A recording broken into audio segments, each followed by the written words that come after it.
Dortmund 3, Arsenal 2. This is another friendly game that Arsenal has lost, and I don't make too much of it. It's a friendly game.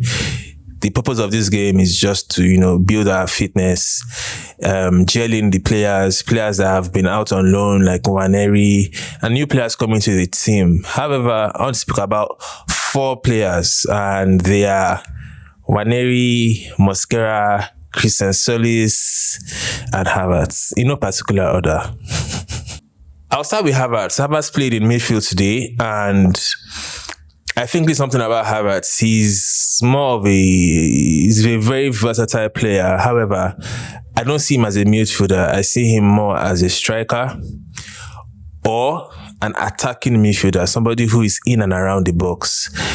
I think you see the best of Havertz when he puts him in or around the box. And today in this game, you could also see that Havertz is not your typical 8. He does not give you as much defensive contribution that you would, typically expect from an 8. Going to this season, I would like Arteta to stick Havertz in or around the box. He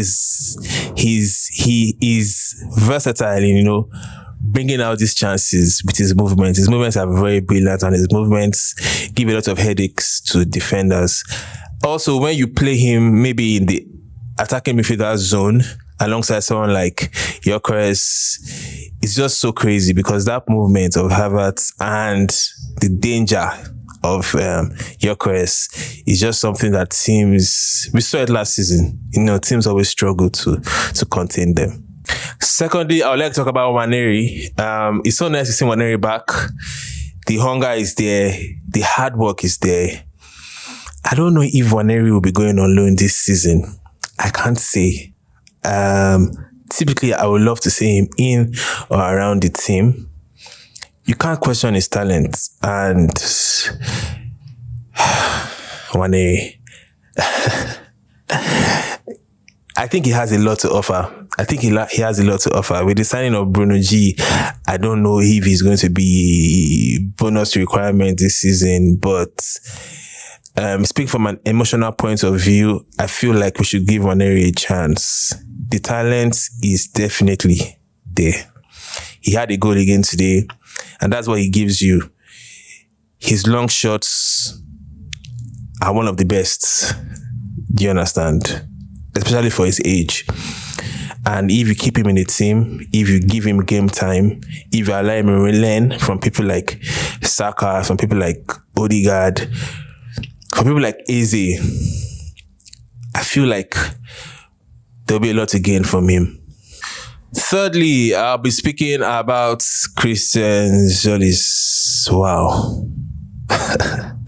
It's like we just went to take Trossard and give him a little bit more speed.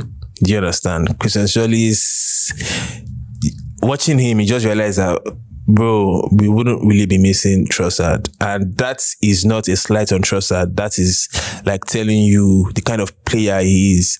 He has had goal contributions, if I'm not mistaken, in every single game he has played in these friendlies. And that is somebody coming to the team and gelling with the team. Tells you that whole dynamic of Trossard is something that is inborn with him. This is just a friendly match, and I don't want to be too, optimistic or too happy or anything, but just looking at the dynamic, looking at his gameplay, looking at the way he moves, looking at the way he tracks, looking at his ball striking, his eye for the game, the passes, the link up. Tzolis is really going to be that guy this season. I think he's going to win us some points, and I think he's going to be a revelation at Arsenal. Lastly, I'll talk about Mosquera. Mosquera is a very talented defender. You can't take that from him. However, in a context where we need someone to fill in for Saliba, I'm not sure Mosquera is that guy. Now, does that mean we should bench him? Does that mean we should buy another defender? So, if we say we want to buy another defender, which defender are we going to buy that will actually fill in the shoes of Saliba? You know that? I don't know how many defenders can fill in his shoes. From the top of my head, I can just call like 1 or 2 defenders at most.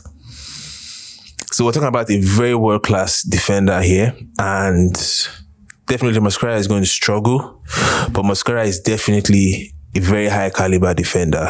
And I also like to state something. The fact that we are allowing in goals the way we are doing right now does not really mean our defense is bad or has gotten worse from last season.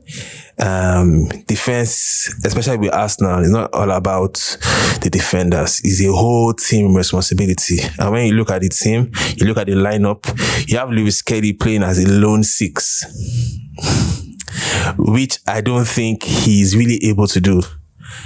Number one, he's a young midfielder. That role requires a lot of IQ. It's a very tasking role, and that's not how we typically play. We play a very fluid system where you could have Rice tracking back, you could have Zubimendi. Most times we played Rice and Zubimendi, and these two guys are natural sixes, and there was like a pivot, and they interchanged, and when the situation called for it, they were at the back together. So the defense being very solid adds a lot to the midfield being very solid adds a lot to our defense, and the midfield setup, especially for this game, is not the ideal Arsenal midfield setup. Just to put that out. So Mosquera would definitely get some help from midfield. It's not always be like this, having attackers run at us and, scoring the kind of goals that Dortmund scored today. No. The way Arsenal typically play, with the personnel Arsenal typically use, we have Bruno G coming. Imagine the midfield of Bruno G and Declan Rice. How you want to take over like that? Crazy. Anyways, it's always fun to watch Arsenal, especially during the friendlies, and it's a game where we don't want to lose. Ateta doesn't want to lose. The boys don't want to lose. We're very competitive. However, it's a friendly end of the day, and it's all about learning lessons about how we could play and learning and trying to increase the fitness of the players. I'm very confident that Arsenal is going to do very well this season, by God's grace.